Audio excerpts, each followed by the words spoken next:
निर्मला सीतारमण जी ने आज केंद्रीय बजट प्रस्तुत किया और जैसे ही बजट प्रस्तुत हुआ तो ये बात उभर कर आ रही है कि अब जो है नया टैक्स स्लैब रहेगा।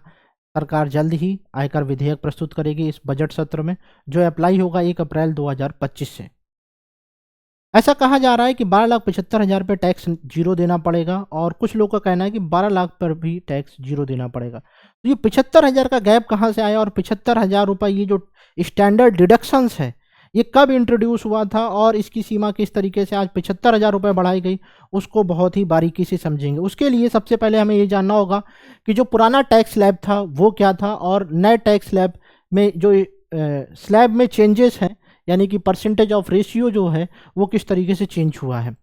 पहले अगर 15 लाख रुपए था तो आपको 30% टैक्स देना पड़ता था, लेकिन अब अगर 15 लाख रुपए आपकी इनकम है तो आपको 15% टैक्स देना पड़ेगा। यानी कि 30% के स्लैब में आने के लिए आपको 24 लाख रुपए के स्लैब में आना पड़ेगा। 24 लाख से अधिक इनकम होगी तो आप 30% के दायरे में आएंगे। तो ये बहुत अच्छी बात है, ये सरकार को बहुत ही पहले कर देना चाहिए था।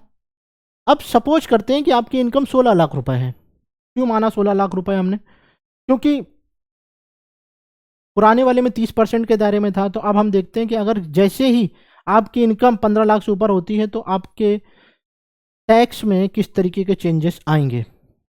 3 लाख रुपए तक 0 रुपए, यानी कि यहाँ पे 0। 3 लाख से 7 लाख के बीच में, यानी कि टोटल अमाउंट का डिफरेंस कितना है? 4 लाख रुपए। 4 लाख पे टैक्स लगा 5%, 20,000 रुपये टैक्स बनेगा। 7 लाख से 10 लाख रुपए का अमाउंट कितना है टोटल? 3 लाख रुपए। 3 लाख का 10% कितना होगा? 30,000 रुपये। 10 लाख से 12 लाख के बीच में आप देखेंगे तो ये है टोटल हमारा 15%। 15% के हिसाब से हम निकालेंगे 30,000 रुपये का टैक्स बनेगा। 12 लाख से 15 लाख के बीच में हम देखेंगे 20%। 20% का 60,000 रुपये और 15 लाख से ऊपर यानी कि 16 लाख, 1 लाख रुपए का, यानी कि 1 लाख का 30% कितना हो जाएगा? 30,000 रुपये। तो इन टोटल करेंगे तो 1,70,000 रुपये हमें 16 लाख रुपए की आय पर टैक्स भरना पड़ता पुराने टैक्स स्ट्रक्चर के हिसाब से। तो अब अगर आपकी इनकम 16 लाख रुपए होगी तो कितना टैक्स भरना पड़ेगा? पहले क्या था? 0 से 3 लाख रुपए, इसको बढ़ाकर कितना कर दिया गया? 4 लाख रुपए, यानी कि 1 लाख रुपए का डिफरेंस कर दिया गया। यहां पे आपको टैक्स कितना देना है? 0।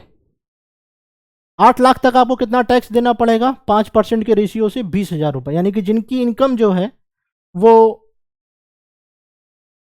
8 लाख रुपए है तो वो 20,000 रुपए देना पड़ेगा। फिर 12 लाख तक है तो आपको 10% के हिसाब से ये 40,000 रुपए बनेगा।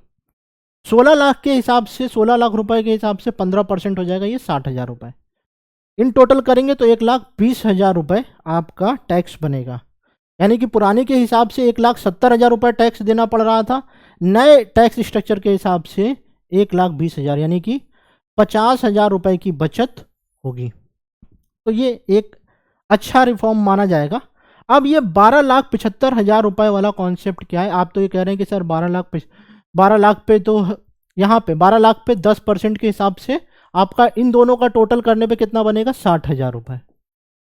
60,000 रुपये बनेगा। 60,000 रुपये टैक्स देना चाहिए। अब इसको हम समझने की कोशिश करते हैं। अगर 12,75,000 रुपये होगा तो 12 लाख पे हमें कितना देना पड़ रहा था अभी टैक्स? 60,000 रुपये अभी हमने टोटल किया था, ठीक है। अब यहाँ पे ये जैसे ही डिफरेंस हो जाएगा 12 लाख से ऊपर कितना अमाउंट हो रहा है? 12,75,000 रुपये, टोटल 75,000 रुपये। 75,000 का हम 15% निकालेंगे तो वो हो जाएगा हमारा 11,250 रुपये। उस हिसाब से हमारा टोटल कितना हो जाएगा? 71,250 रुपये। 12,75,000 पे टैक्स, ठीक है। इतना समझ में आ गया। लेकिन सरकार ने बोला है कि हमने जो स्टैंडर्ड डिडक्शन है उसकी लिमिट कर दी है 75,000 रुपये।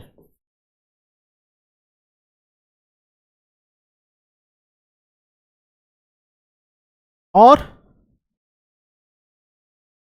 ये क्या मतलब हुआ?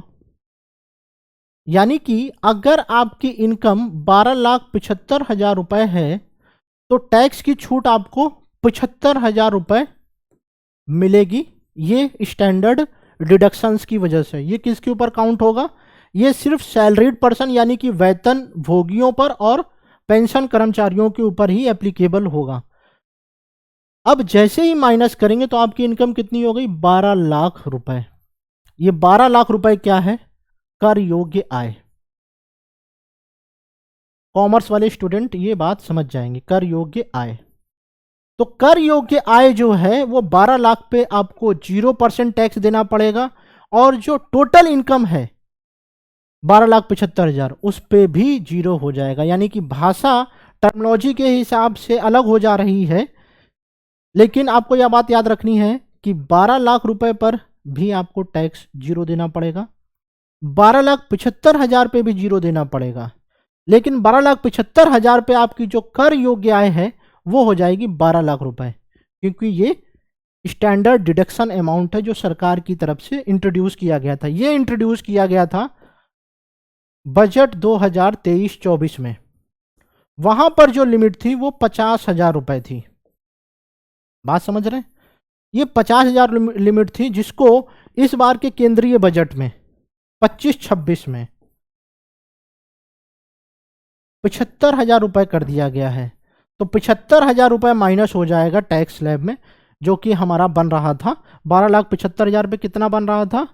71,250। तो यहाँ पे टोटल इन्होंने जो छूट दे के रखी है 75,000 रुपए की 12 लाख पे। तो यानी कि 12,75,000 तक आपको कोई भी टैक्स नहीं देना पड़ेगा, और जैसे ही आपकी आय 12,75,000 रुपए से 1 रुपए भी ज्यादा होगी तो आपको ये पूरा टैक्स देना पड़ेगा, 71,250 रुपए। उसका जो सरप्लस अमाउंट होगा वो भी आपको देना पड़ेगा। तो ये बात आपको समझनी है कि यहाँ पे जो डिफरेंस आ रहा है 12 लाख और 12,75,000 का, वो ये है कि 12 लाख रुपए पे आपको जो टोटल इनकम है उस पे आपको 75,000 रुपए की छूट मिलेगी, लेकिन 12,75,000 पे भी आपको 75,000 की छूट मिलेगी स्टैंडर्ड डिडक्शन। लेकिन इसके आधार पर जो कर योग्य आय है वो आपकी कितनी बन रही है? वो कर योग्य आय बन रही है 12 लाख रुपए। इसीलिए बोला जा रहा है कि 12 लाख रुपए पे कोई भी टैक्स नहीं लगेगा, 0 हो जाएगा। और जो 12,75,000 भी बोला जा रहा है वो इसी वजह से बोला जा रहा है कि जो स्टैंडर्ड डिडक्शन वाली सीमा है वो 50,000 से कितनी कर दी गई है? 75,000 रुपए। बात को समझिए। और इसीलिए आपको 0 टैक्स देना पड़ेगा अगर आप सैलरीड पर्सन है तो। प्रोफेशनल्स पे ये अप्लाई नहीं होगा, ये बात याद रखिएगा। सैलरीड पर्सन पे ये अप्लाई हो रहा है और पेंशन कर्मचारियों के ऊपर ये अप्लाई होगा। मैंने आपको ये भी बता दिया कि इस तरीके से जो टैक्स स्ट्रक्चर चेंज हुआ है तो कितना ज़्यादा चेंजेस आपको देखने को मिलेगा आपके टैक्स अमाउंट में। अगर 16 लाख रुपए अमाउंट था तो आपको 1,70,000 रुपये देना पड़ रहा था, और जैसे ही नया स्लैब अप्लाई हुआ तो उसी 16 लाख पे आपको 1,20,000 रुपये देना पड़ रहा है। तो आप ये समझ सकते हैं कि किस तरीके से आपकी बचत बहुत ज़्यादा हो सकती है इस नए टैक्स स्ट्रक्चर की। अभी सरकार जल्द ही जो है आयकर विधेयक प्रस्तुत करेगी, और उस विधेयक के प्रस्तुत होने के बाद ये जो नया टैक्स स्लैब है नए फाइनेंशियल ईयर 1 अप्रैल 2025 से लेके 31 मार्च 2026 के बीच में अप्लाई होगा।